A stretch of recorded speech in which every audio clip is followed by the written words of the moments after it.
So you want to know what Superman comics are worth reading? Well, you've come to the right place, my friend. Today, I'm going to be giving you 10 recommendations of comics that I believe every Superman fan should read because I see a lot of lists out there and I see what James Gunn is saying because the new Superman movie's coming out, and so people are getting more hyped about Superman, and all I see is All-Star Superman and Birthright. And believe it or not, there's more than two Superman comics that exist. Those comics are good. I'd say they're worth reading.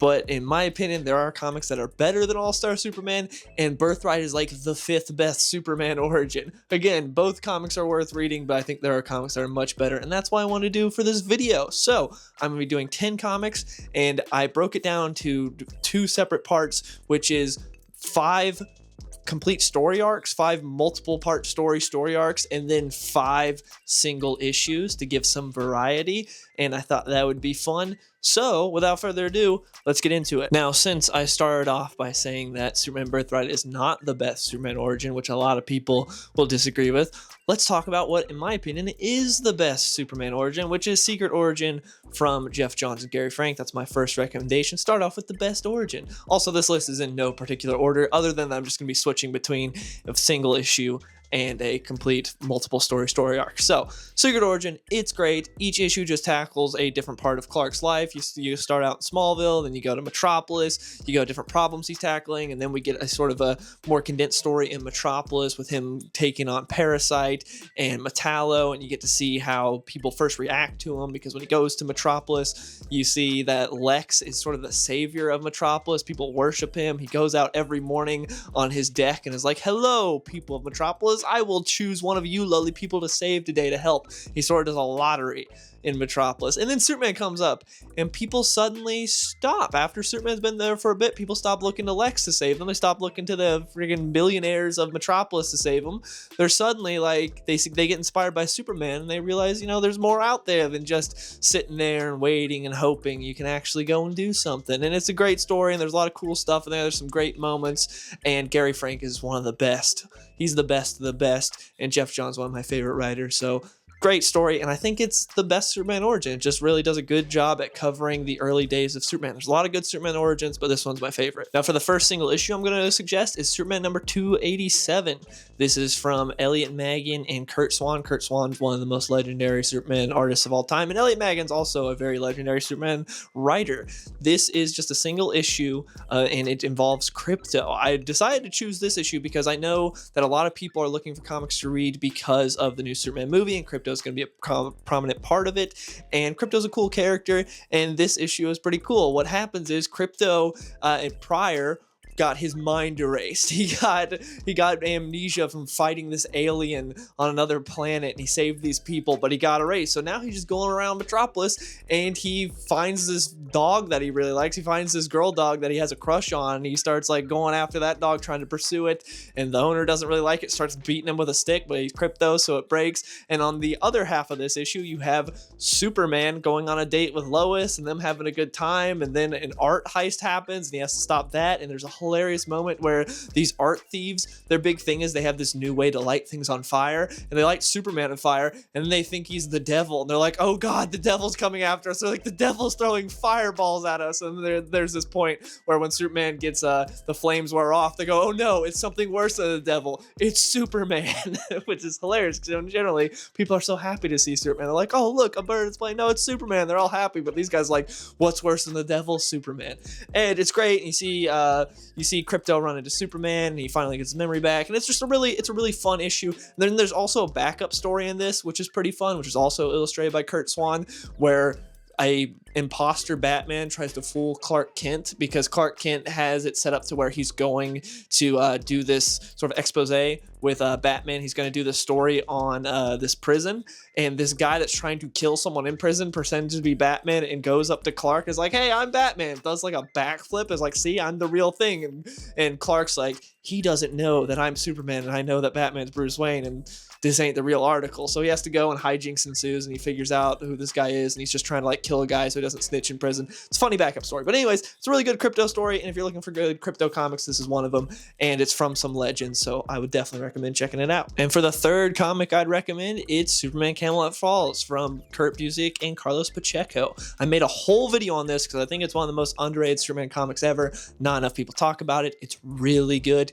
It's to where this guy, this sorcerer that has knowledge of the future, he comes to Superman. He tells him about a horrific future where if Superman keeps saving people, he's going to be pushing back this dark tide to where eventually it's just the bubble's gonna burst and the darkness is gonna come and horrible things are gonna happen, and Superman enables it to happen by constantly saving humanity. So he needs to sideline himself, sit on the sidelines, watch whatever's happening happen, and just be like, hey, I know this is better, even though, like, you know, that child's falling off a building, and at the end of the day, that's better than what's coming because this whole horrible apocalypse is going to happen, and you get to see this possible future, and it's really grim and it's really interesting. One of the most interesting aspects of it is, like, in this future apocalypse, some of the villains are forced to try to help the good guys because there's a even greater evil than them, like Parasite. And there's a point where Clark is gone. They think Clark is dead, and Parasite has some of his memories from the last time that he had absorbed some of his powers, and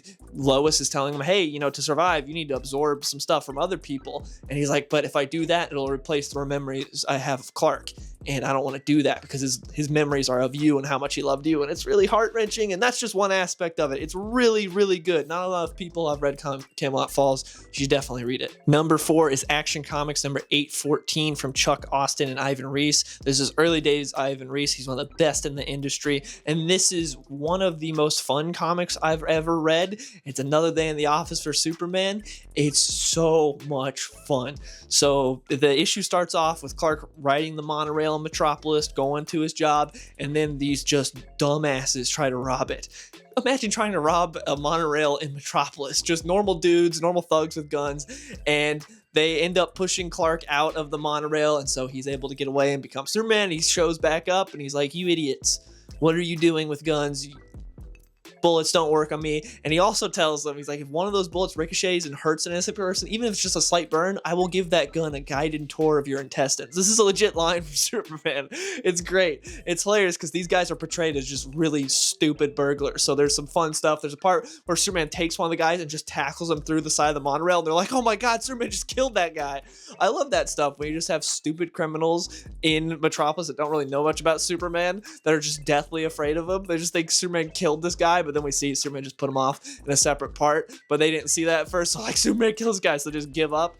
And later on, Superman gets to the office and he's supposed to have a meeting with Perry White, but Perry's busy. So that's sort of the whole premise of the issue is Perry's busy, so Clark can have the meeting, so he just does a bunch of Superman stuff in between, and it's great. Freaking Darkseid and the Forces of Apocalypse show up. He beats the crap out of Kyleback, and Darkseid is like, hey, Doomsday disappeared, because this was that point in time in comics where Doomsday was sort of Darkseid's pet, or Darkseid was trying to make him his pet. He was on Apokolips. He lost him, and Superman's you lost Doomsday, dude? That's like the worst thing you could do. And Darkseid's like, don't talk back to me or say anything, because Superman tells him to get off his planet. And then Superman punches Darkseid and then rolls up all of the forces of Apokolips, all the Paradigms, everything, and throws them at Darkseid to push him back through the boom tube. And it's so cool. And Ivan Reis illustrates it, so it looks amazing. There's even a point where Darkseid tells him, like, you will die for that. Superman's like, been there, done that. You know, he's already died. So the dialogue's really fun. The issue is great. Ivan Reis kills it. This is just such a great single issue. Like, if you're having a bad day, this is one of those issues that you read, and it's an instant pick-me-up. It's just so much fun. Next up, we have an instant modern classic, and that's Warworld Saga, which is from Philip Kennedy Johnson. It's from a bunch of different artists, but the main ones are Riccardo Federici and Daniel Sampere. This was a masterpiece because it was coming off the heels of one of the worst eras of Superman ever. Brian Michael Bendis came over to write Superman. DC threatened us with it for months in the comics, saying Bendis is coming, and it was very scary, and then he came everywhere, and it was bad, and it was disgusting. And if anyone ever recommends you read Superman Bendis, if anyone ever gives you a serious recommendation that, hey, Superman Bendis comics are good, you should read them, never take anything that person says seriously ever again. Disregard their opinion from there on out. Never talk to that person. That person is not a serious individual. They are just don't value their opinion on anything ever again. Anyways, that era of Superman was horrible. Then Philip Kennedy Johnson comes in having to pick up the pieces of that. Also, I forgot to mention, in between Bendis and Philip Kennedy Johnson, we had Grant Morrison, who is a great writer, but he wrote a horrific Superman story. He wrote this mini-series, Superman and the Authority. It was awful. He put together this really stupid team with Manchester Black, who Manchester Black's a great villain, but he tried to make him more of a hero in it. It was really stupid. Philip Kennedy Johnson took the pieces of that horrible Grant Morrison story and the awful Bendis run and makes a modern classic, a modern epic. He adds so much lore and world building to Warworld. You have the premise of the story is Superman goes to Warworld to stop Mongul because he's like, hey, he's doing space slavery. That's not good. So he puts together his team because the Justice League is all busy. They're like, I'm busy doing this, I'm busy doing that. Because he tries to recruit them and they're like, nah. So he puts together this team of just not good people that aren't meant for this mission. He goes to stop Mongul. It doesn't go well at all. He gets captured and enslaved and depowered. And so now he has to fight on Warworld with the other Warzoons, who are these people that all they know, their entire culture is war. Everything they've ever earned is because of their bloodshed. They've never had an ounce of kindness or hope in their life. And now they have Superman among them, who is just one of them now because he's depowered and he has to fight just like them. And you see him inspire these people that are down in the dregs that have been slaves and know nothing but slavery and violence. And it's a great story. And he has to build them up and inspire these people that are around him and lead them in a revolt against Mongul. It's awesome. Also, side note, Mongul's been in some of the best Superman stories ever. Like in the Exile, he's really cool. And in the Annual from Alan Moore, he's really cool. And this, he's a great villain. Like Mongul has been in a lot of really great Superman stories. I hope we get to see him in one of the movies eventually. That'd be cool. But anyways, you should read this comic. It's really good. Moving on to Superman number 4. John Byrne wrote and illustrated this issue. Now, Twitter will have you believe that John Byrne murders puppies every single day of his life, but in actuality, as far as I know, he's just kind of an asshole. He's kind of just a dickhead. He's an abrasive dude, confrontational and all that. But good news, I don't have to deal with him when I'm reading his comic. I just get to read the comic and get to go, oh yeah, this is pretty good. So I don't really care. It's kind of like the same thing with Mark Waid. Mark Waid, for some reason, gets a pass and people will read Mark Waid and don't care, even though he's an abrasive asshead dickhole. But John Byrne, who is the same thing, people will be like, oh, I can't read his comics, or will even disparage them acting like they're bad because of how he is. Disregard those Twitter people's opinions. John Byrne has written some great comics. There's some missteps in his run, I will admit, definitely. But he's written some great comics. This is one of them. This issue has one of the best pages in Superman history, maybe even comic book history.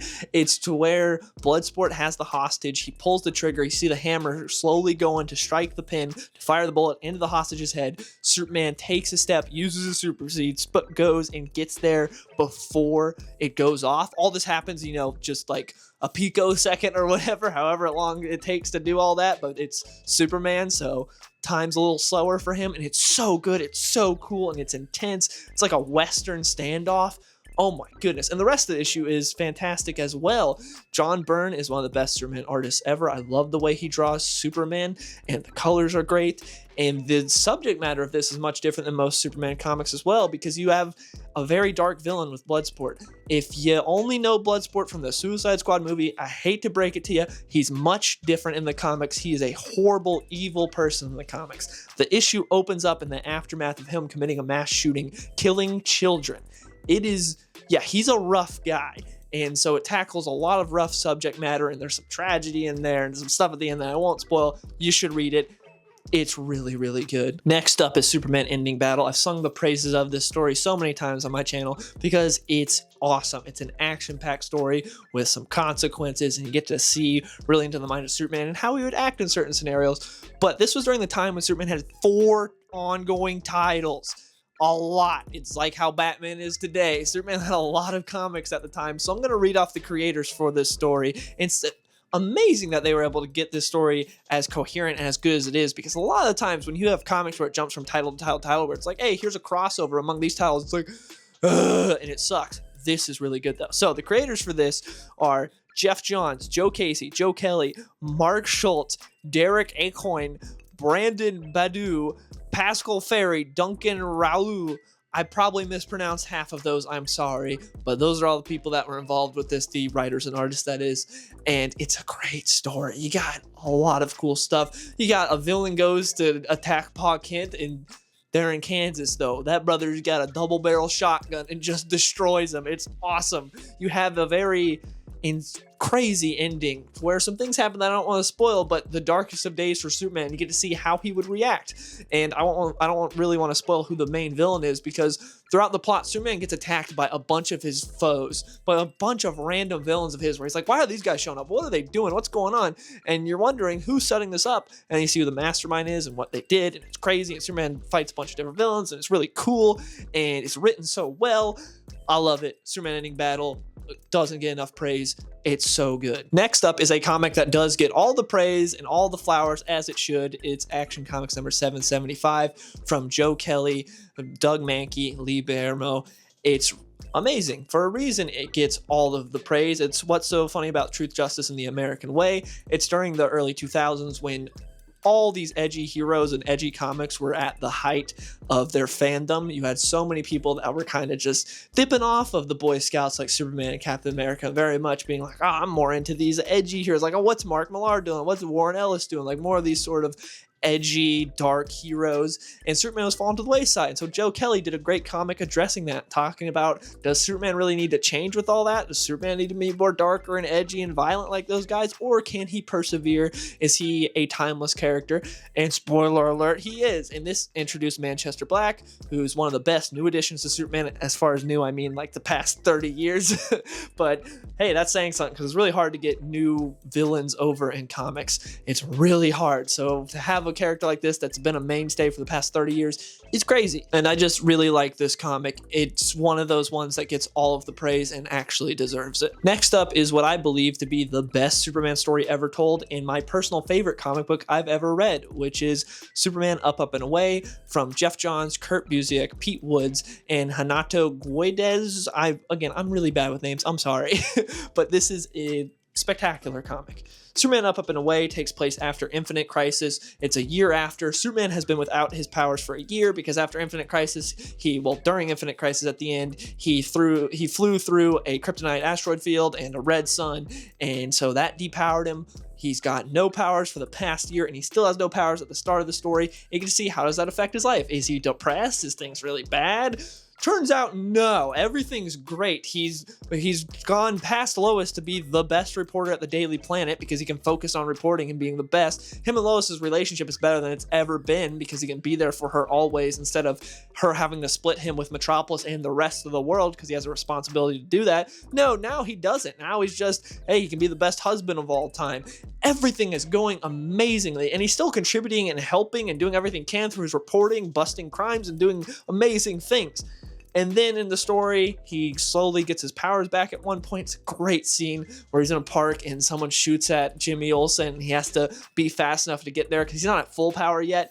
And you see him catch the bullets, and it's done so well, and Pete Woods illustrates it fantastically. I love the way Lex Luthor is written in this comic. One of the best portrayals of Lex I've ever seen. Just fantastic, this comic. It's pure Superman. It shows you why you should love Superman. If you don't like this comic, then I'm gonna say you probably don't like Superman, because this is just quintessential Superman to me. You really get to see that Clark Kent is Superman. He's the guy. It's not just the powers of the Flash. Clark Kent is why you like Superman, and I love this comic. It's so good. And then lastly, we've got Superman number 7 from Rebirth. This was from Peter Tomasi, Patrick Gleason, and Jorge Jimenez. This was just a slice of life comic. This was during Rebirth, where everything was going good prior to Bendis. Everything was going well. We had some great comics. Things were fun. This was when John Kent was still a character. And this issue, it takes place during the county fair. This is when they were living in Hamilton County. They weren't living in Metropolis. They were living on a farm. And Lois, the issue opens up with Lois saying, hey, Clark, the Hamilton County Fair is coming in. I'm going to take John. I know you're busy with work stuff. You're going to be Supermaning around. And Clark's like, actually, I'm not going to do that. I'll go to the fair with you guys. We'll go here, have breakfast. We'll go around the town. Then we'll go to the fair to cap it off. And it'll be great. And I'll just be with you guys. And Lois is like, you expect me to believe you're going to go a whole day without Supermaning? And so then they go to the fair. It's really fun. But someone tries to rob the fair, and Clark has to try to stop them without Lois knowing. So he sort of indirectly stops them. And it's really fun seeing him try to work around because he's trying not to let Lois know that he's doing a little Supermaning, and it's super fun, and the dialogue's great. And Jorge Jimenez is one of the greatest Superman artists ever. And he's still doing it. It's, oh my goodness, so good. It'll make you really sad though, because then if you read modern Superman comics, you see how John Kent is. It's like, oh, they ruined such a good character, and all these potential for storytelling is just gone now. DC, you can de-age him. It's not too late. It's not too late. It's not too late. But yeah, those are my 10 recommendations. I will give 2 more that are just little bonuses I won't really talk about much, which is Lex Luthor Man of Steel, because it's the greatest villain comic ever. If you want to see Lex's perspective on Superman, it's from Brian Azzarello and Lee Biermo. Read it. It's a really good. And then the other one I'll say is Superman Batman Public Enemies, because Batman is such an important part of Superman in terms of their friendship and how they've been together over the years. Like, they complement each other really well, and that is the best Superman Batman comic ever. Superman Batman Public Enemies. And also it's Ed McGuinness at the top of his game. It's from Jeff Loeb and Ed McGuinness. So those are my 2 bonus ones that I won't really go into, but they're really good and you should read.